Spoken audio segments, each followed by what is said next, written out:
Ryan, have you ever thought about being an architect? Have you ever thought about being a truck driver? Have you ever thought about being a salesperson? What about something in the medical field? Realtor?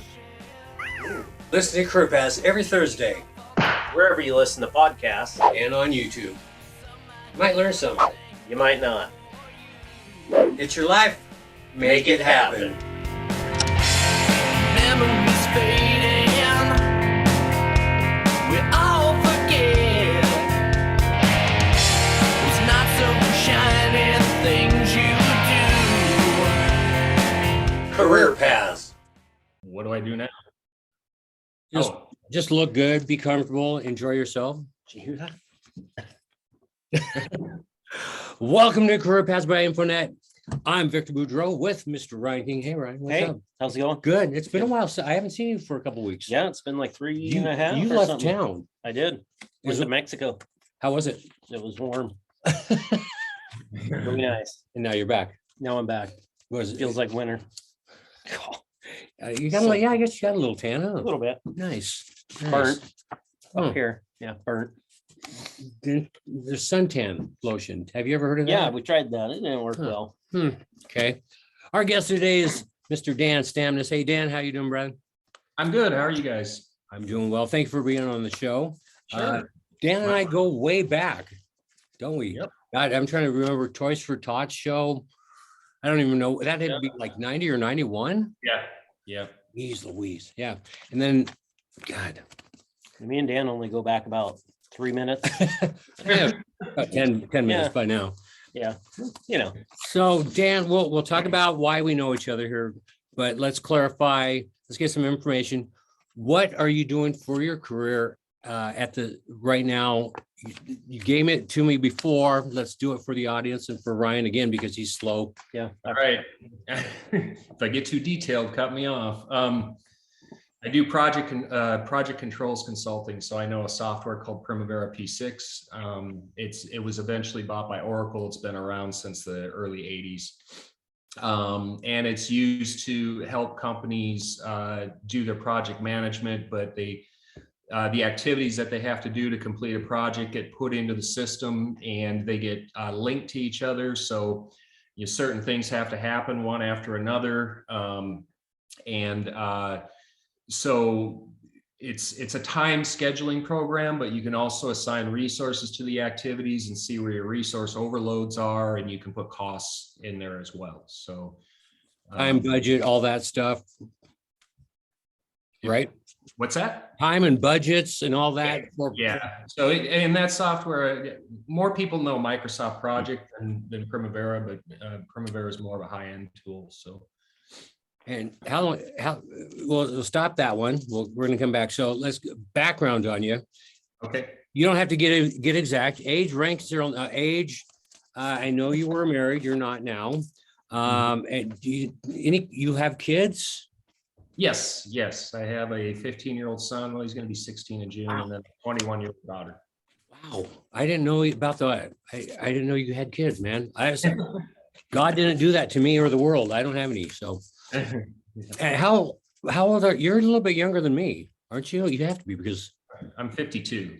yeah, you're younger. That's what I thought. Yeah, a few years. Yeah. Shut up. All right. Shut up. So how did you become interested in what you're doing? I'm not even sure how to. Project controls. So Project controls. Come on. Project control. Thanks, Dan. I told yeah. you So we need help. band that I was playing in the early 90s, and Vic knows the band was called Wiser Sin. And You guys got played put together up- a lot. You guys played for quite a few years. I want to throw that in because that's where Dan and I met each other originally way back. And you guys were almost full time. I know the band I was in was full time cover Yep. / original. And we did several shows together, actually. A couple, yeah. 6 nights a week down at the Pine Shed, 3 weeks in a row. It's just getting up and working construction during the day. But yeah, so we were on the road. We found a promoter in Minnesota to bring us back there. My brother and I are from Minnesota, so we had a lot of relatives and friends there. And we went back there and we were playing around. And I had a Sunday night off, and I decided to go out to dinner with a friend of mine. Actually, he's kind of a friend of my dad's, but a little younger than my dad. But he gave my brother and I martial arts lessons out in Idaho. But he's a nuclear engineer. And I went to dinner with him, and I said, you know, I'm 26. I probably need to get a real job at some point, you know. And he goes, Dan, I think you'd be really good at this software called Primavera, Project Controls. He said, if you want to take the band back to Spokane and then come back here, we'll get you set up and you can learn it. And I'll try and get you hired at the nuclear plant, which is what I did. So I went back to Minnesota for a couple of months, bought my first computer. And I basically I was kind of self-training. I mean, he helped me with a little bit, but I treated it like I was working a job. So I tried to commit 40 hours a week to it, just trying to figure it out. And it was a little rough at times, but then he saw what I could do in the software, and he said, sorry, I can't hire you now because there's a hiring freeze. So put your resume out. And so through my computer, I had to not email, but fax my resume all over the place. And ended up getting a lot of calls from Boeing. So I ended up back over in Washington State and ended up in Renton. So if you could log into it, Boeing was going to hire you. But Did you have any computer experience before that, really? no. I didn't think so. So that No, I got my first computer, and there was a video of, and I can't remember who the guy was, one of those comedian guys off of HBO or something, but he was doing the whole presentation on, you know, this is how you click a mouse and stuff like that. And I'm like, okay, I'm struggling with clicking a mouse. I still do. Yeah. So, Yeah, I was gonna say, he was doing construction, so we know, you know, as a guy that does construction, we're not good with a computer. Yeah, Ryan's you know? a construction guy. Hands on. yeah. So did that friend, did he like inspire you and guide you and stuff, or were you just kind of yourself? Yeah, at that he point? did. I mean, he knew my personality really well. He knew me and my brother really well, and he just he was very intuitive. He had his own consulting company, and he actually invested in a big farm in Minnesota while he was doing the nuclear work. So he's the kind of guy that could make millions over and over again. So he knows, and he knew I'd be a good fit for this. I didn't know that at the time, but one of the first things I asked him is, I go, don't you think I should go to college and get a degree for this? And he goes, Dan, you can either go to college and get a degree, or you can go out and make money. Exactly. Said, okay, I'll take the money.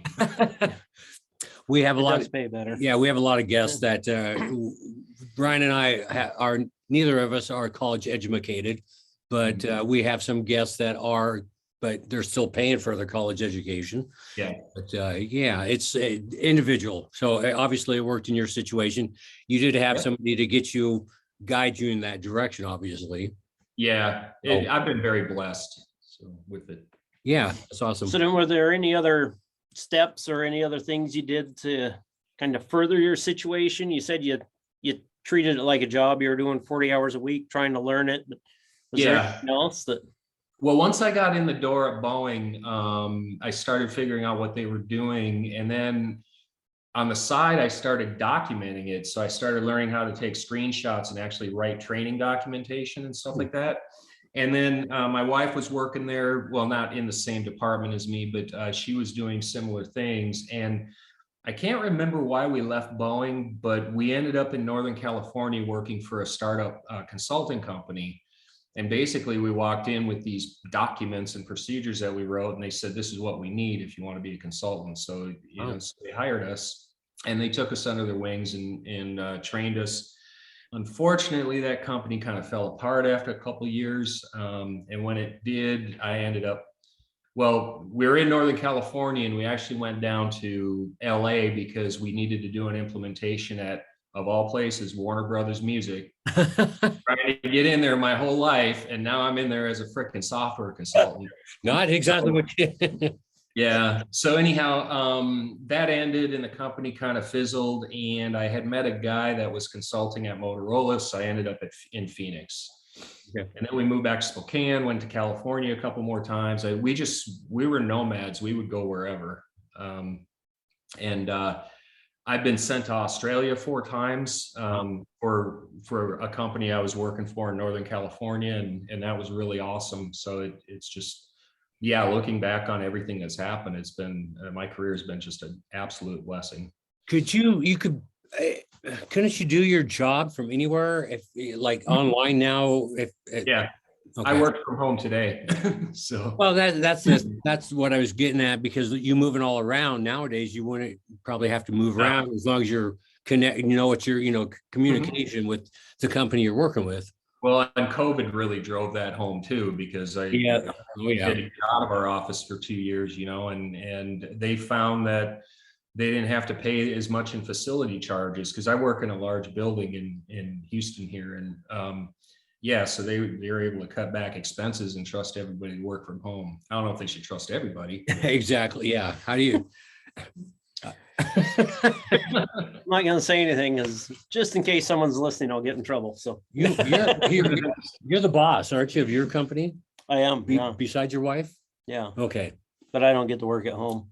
No, Well, I get to work at home, but you get to work. I don't get paid for working at home. You work at home. You work on a job. So what's a typical day like for you? What's your, like task hours, things like that? Let's see. I get up at 4:30 in the morning. I get my son off to school by 6, and then I drive to work. Get in there by 6:30, and then one thing that has happened over the last 6 months is there's another software called Power BI, which is a reporting software out there. It's by Microsoft that is really I don't know how long it's been around, a few years, but my company wanted someone to learn it. So I got on Amazon and bought some books, and after all these years of working in Primavera so much, I finally picked up a new piece of software, which I'm really happy about, because 26 years in the same software gets a little. Yeah, I was gonna say, learn something new. Come on now. Yeah. So, you know the old software really well. How well do you know the new program?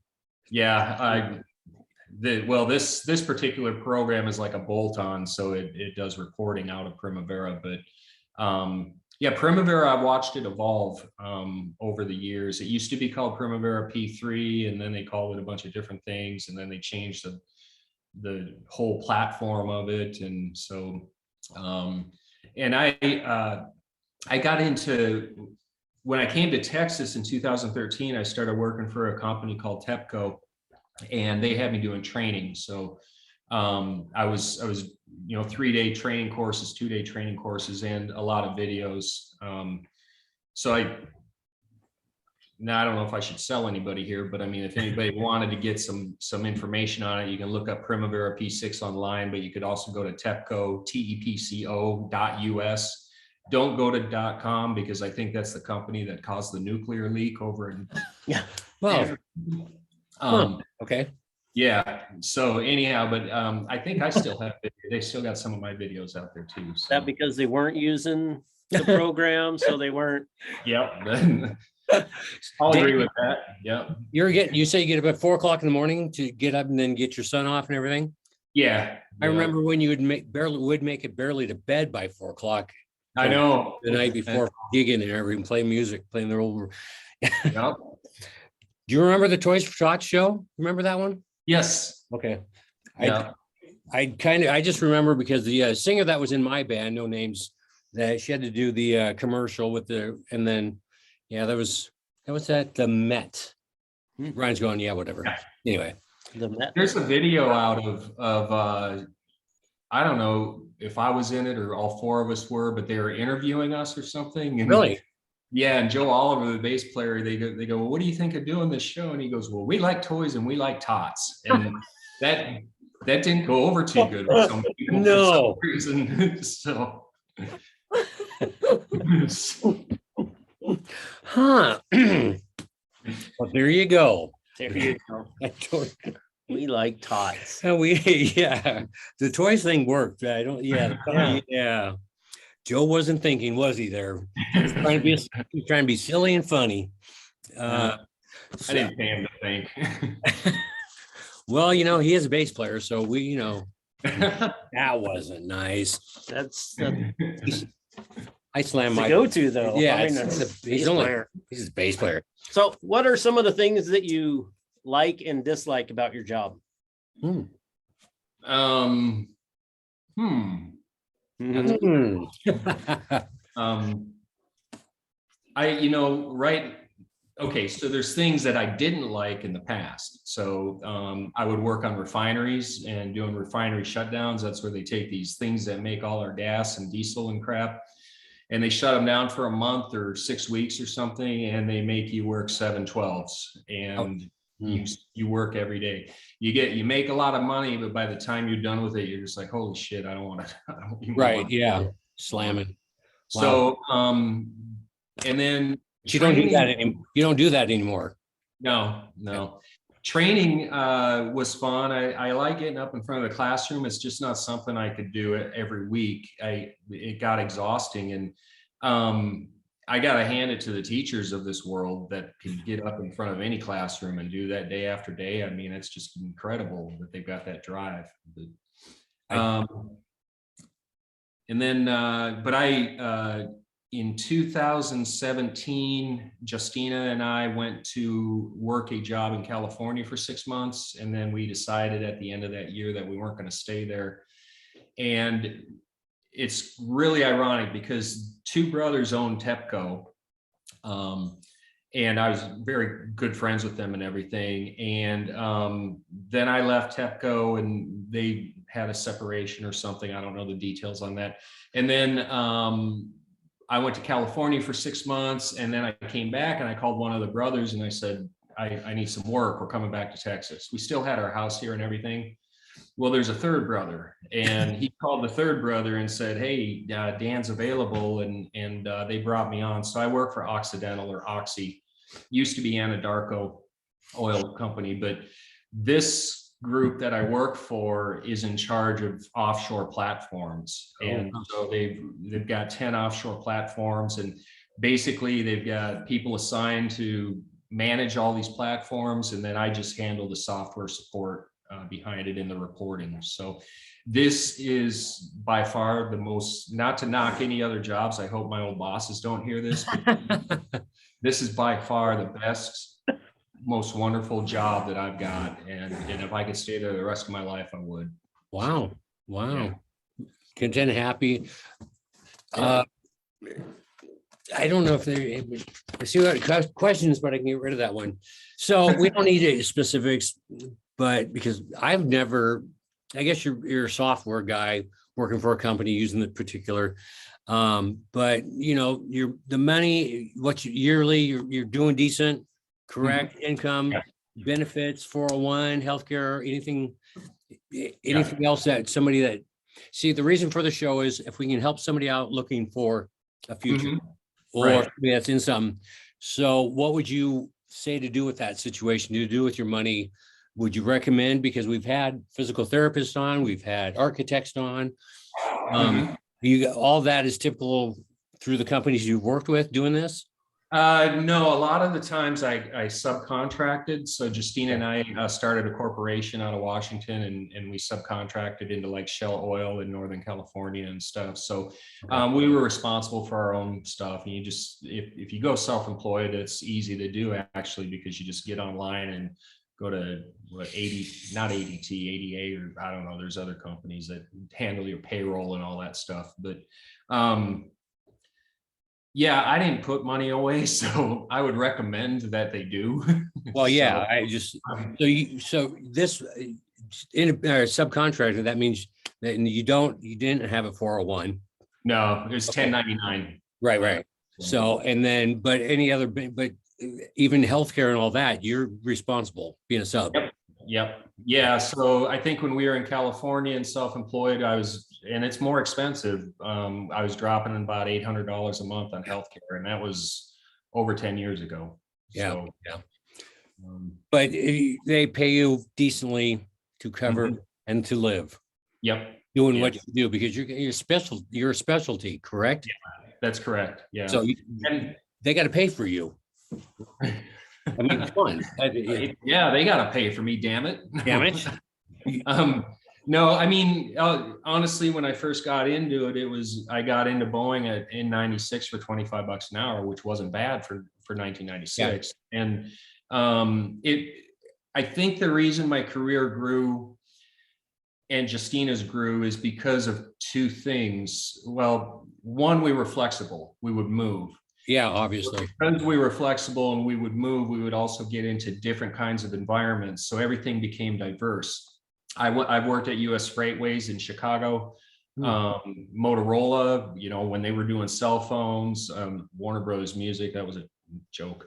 And but then I got called in 2006 to go to work for Shell Oil, and that was actually Primavera calling me directly. So they subbed me directly at that point. And then I was lucky enough, another blessing, a guy named Al down in Deer Park, Texas, where the refinery was, took me under his wing, and he showed me all this stuff about refineries. I still can't remember half of it, what an exchanger is and these vessels and all. But you put it all in the computer, but I wouldn't, you know. right. Know how to tear one apart. Yeah, but that's why you have those guys do that job. They're not going to do what you do. Everybody has a specialty, especially Yeah, when it gets to that point. Basically, we're just supposed to be software jockeys at that point. They give us the data and we manage it. So, Are you still a sub now?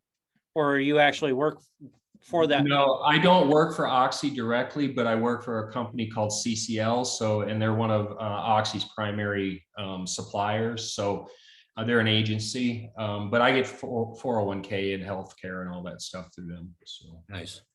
yeah. So how many jobs / careers do you estimate you've had, really? Because you're a musician, rock star, then computer guy. A couple other miscellaneous. You were going to ask me that question, so You don't have to be specific, but rock star. So bar star, okay? I can go. It's what we were. my first W-2 job was at Chuck E. Cheese up in Shadle. Yeah. Yeah. Yeah, they had me on dishes. Nice. Gotta make money. Gotta make money. Because, you know, he liked the tots. Yeah. So Joe, you didn't invite Joe out. We then I got into construction doing steel pole buildings, and then So 1, 2, 3, then 4.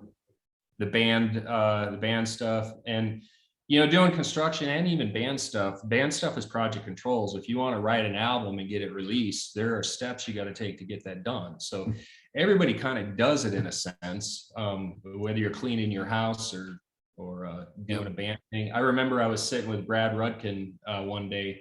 You remember him, right? The name sounds familiar. And we sat in our apartment, and he said, well, let's write down everything we got to do from A to Z to release and promote an album and go on tour and stuff. And it was just, it never went anywhere, but it was a cool exercise. So Lots of experience putting on events myself. I could have been a wedding planner at this point, just because doing events and coordinating all the stuff, and it's something I never thought I was, having to do, and putting out the album and stuff. I've been involved with several of them with several different situations, and I never thought I'd have to do that stuff. I was told I was just the drummer in the band way back when, which was kind of wasn't a compliment at the time, but I realize now it was a compliment because there's more to it than that I did. That obviously once I was gone, they didn't do anything without me, and I still did so. So I'm glad. Yeah, I managed pretty much everything for Wiser Sin when it came to making phone calls and all that stuff. But the other guys did their parts, so I could always rely on them to get their gear and take care of that stuff. So. Nice. So, what do you miss about playing full time, playing rock and roll? Come on now, because I haven't played in 2 years, and I even played in a church band for a while, for about a year-ish. Because there was the group of people that I was playing with were fun. They were very green. They never played professionally. So I went out and played, learned what would you consider? I don't even know. It's religious, spiritual, but it's basically rock, top 40 rock and roll. Yeah. And I didn't know the music before. They send me a link and I'd listen to it, do my little chart, go rehearse that morning at where we were. The church was at the middle school, actually, the auditorium. So we'd have to set everything up, drums and PA and all the other people do their stuff for the service.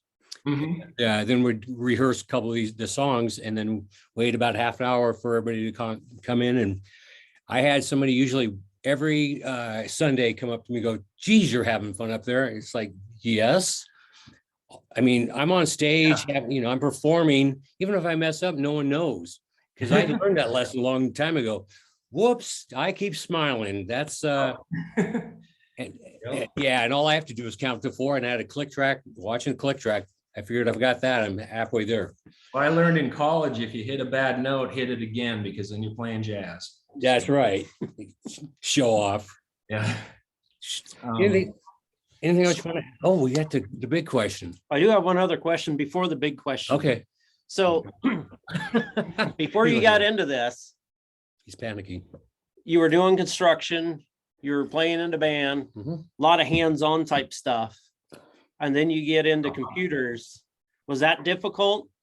Yeah, actually, the most difficult thing, Good question. Thanks. This one- leaving or not doing construction wasn't really a problem, but I did actually get kind of depressed for a couple of years when I stopped playing music. So I didn't stop playing music, but I missed my guys. I missed Wiser Sin, and it was, and I would go back there, or they would come to Seattle and stuff like that. So it was, and I still miss it. We did those 1 or 2 reunion shows and stuff in Spokane, and it was just a blast. So yeah, I miss that more than anything. So definitely understand that. See, I know I've tried to do like office work, and I find myself out mowing the lawn and stuff because yeah. I can't sit in an office. Yeah, I mean, I come home at night or on the weekends. I'm not hanging around on the computer. What? Unless I mean, I like to record, but I haven't done much writing in a while. So that's about the only thing I'll do aside from pay my bills. So Yeah. Understand. Ready? Here's a big top. You're almost done, Dan. How easy was this? it's super easy. Can I come back? All right, here's the tough question. Go ahead, I'll Rick. take the credit as host, making it so easy. Yeah, there you go. You're smooth. Yeah, that's what it was. All right, big question. What did you want to be as a kid? Did you want to be like a cowboy, astronaut, doctor, Rock and roll guitar player. a drummer? Well, Oh, stupid drummers. okay. When I was a younger kid, I wanted to be a hockey player. Yeah, really. Because I was playing hockey in Minnesota. I lived there till I was 15. Out in Minnesota, eh? Yeah, you betcha. Yeah, my brother and I went to the Herb Brooks hockey camp. So the guy that coached the 1980 Olympic team, the movie Miracle. Yes. Mhm. Yeah, so my brother and I got pictures with him and stuff. Actually, one's sitting around here somewhere. But, Wow.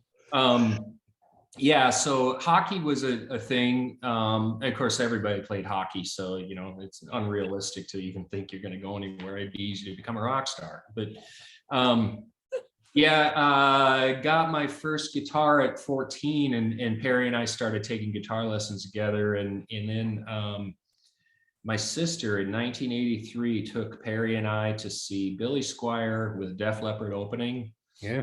Wow. And it took about 20 seconds of Def Leppard getting on stage before I realized what I really wanted to do, because I was just shocked at Joe Elliott comes flying out there, and I mean, it was just and they had all their arms and all their guys still, and Joe Elliott just fly out instead yeah, of slowly shuffle. yeah. So then I became an instant Def Leppard fan, and yeah, and that was it. Playing guitar, I studied it through high school, took classical guitar lessons, and then ended up in college at Spokane Falls. And I actually went to Spokane Falls because I wanted to get more into audio engineering. I'm trying to be realistic. Am I really that good of a musician, or could I do better in the electronic kind of field? And that's really where my focus was. But then Wiser Sin formed, and we started doing well and kind of well. I mean, and You guys did well. that became my passion. So once that got rolling, that became my passion. I thought you guys did well. And there's never, other bands had envies and we always liked you guys. Yeah, we liked you guys too. And it's yeah, I don't know. It's kind of like, I don't know how to put it, but there's the catty ones out there, Yes. and then the ones that are respectful. So, Yeah. You guys were always cool and vice versa. For some reason, we had a target on our back then. Is even we had a couple articles written on the Friday. That was the lady that used to write them. Do you remember her? Without mentioning her name, and she usually didn't write nice about anybody. And she gave us 2 nice, very articles, and people were wondering what we did to her. It's like, whoa. So anyway, yeah. yeah, we didn't have any money to pay her off. We were struggling just to live day to day, just week to week, even doing the cover gig. Someone took one for a team, so somebody somewhere. I never heard who, so it wasn't me. So Dan, anything else you got for Dan? No, I asked it all. Yeah, you I did. got You them did. all, yeah. Wow, you had some good questions. Got in there and asked one. You did. Dan, you got anything to add in case anybody's listening might be interested doing or following along your lines what you're doing, or any advice? Just well, gone through a lot of stuff. So prepared to go to work, unlike a lot of people in the world right now who don't want to work. Just follow it and follow your instincts too. If something feels right and you're kind of going, well, I got to relocate for this job, but it really feels right, it probably is right. So just go with it, because you don't know what's around the corner next, or what you're going to wake up to tomorrow. So I would just chase it and be confident with it and have fun. in general, life in general, probably. Yeah. Right. All right. One more, I do have a question for you, because with your perspective of what you've done in the past, I'm going to reference music and be able to look where you wanted to become rock star when you were playing, obviously. I mean, we both, the situations, but can you look back and at least be grateful for everything you guys did? Yes. A lot of people don't get to the level that what you guys did. Well, or you guys, I mean, who gets to play in rock bands in their 20s and stuff and do all of this really cool stuff? I mean, and that's the other thing is if you're a musician and you got to have the drive. Yeah. Determination stuff. But now you got YouTube and all these things where you can learn so much more. And I got guitar magazines all over here still. And old school. Yeah. So, follow your dreams on that. Even if it just turns into a hobby, you're going to look back on it someday and go, wow, those were a lot of hot women that I got to meet back then. But the thing, what we lived through the time is you can't do the same things that we did at that age. I don't think so. That, I think the grunge thing kind of messed it up, and then social media now and the interweb and all that is just taken. I'm grateful for the time that I was able to do what we did. So, yeah. I don't see it happening. I'll have somebody go, hey, watch this video of this kid playing Rush, Neil Peart. I go, good for him. I'm not knocking the kid, but let me see him get together with a couple other guys, work the material, play the material, get along at the end of the day with egos and attitudes, as we all know, and do and record something and put it out with all the other crap that. Exactly. A lot of crap that goes in. I mean, once again, a kid can play Neil Peart. That's great. I've never tried to be Neil Peart. I don't try. I'm just me, but I've done my stuff. So I mean, if you think about it, who's it? Phil Rudd with AC/DC. I mean, he's the most solid drummer out there. So lay it down, brother. Lay it down. He's playing the right parts for the right music. Exactly. Hopefully I've done the same. I believe you have. Dan, we'll have to throw something back and forth musically, just if nothing else, something, just so we can say we did. I would do that. Yeah, well, I'm going to try and get up to Spokane this summer too. So please get it. You know who I'm living with. So yeah. So she was bragging. I got Dan's phone number so we can communicate. Oh, I've had Dan's number for years. Thanks, honey. Jesus. It's all good. All righty, man. Appreciate you being on the show. I appreciate you having me. This is great. I learned stuff hockey. I didn't know you were a hockey guy. There you go. I didn't know Minnesota, but now I know more. Thank you. I know you moved around a lot. I knew the Seattle because I remember visiting you once over there. Yeah. Appreciate you being on the show, educating our listeners, our watchers. Anything else? Yeah, thank you. I appreciate it too. And we started finally doing update interviews with former guests because things do change, and Mhm. we'll have you back if you'll have us back. Certainly. All right, Dan. Thank you, man. Hey, Yeah. thanks for watching. Thanks for listening to Career path. Thank You by Infonet. Please like, subscribe, all that crap. Share, leave a comment. Say Dan was good. You were on it today. For once, I was That's what just, I do. I- That's what I'm paid the big bucks for. and I was okay. I'm I think okay we're with up to that. 37 cents for the month. Woo! And till next time, thanks, man. It's your life. Make it happen. See ya. Dan.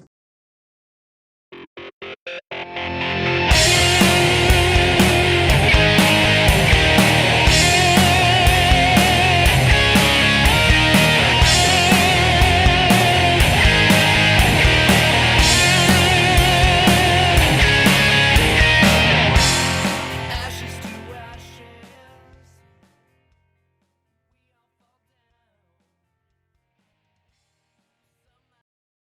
Okay. Take 24. La, la, la, la.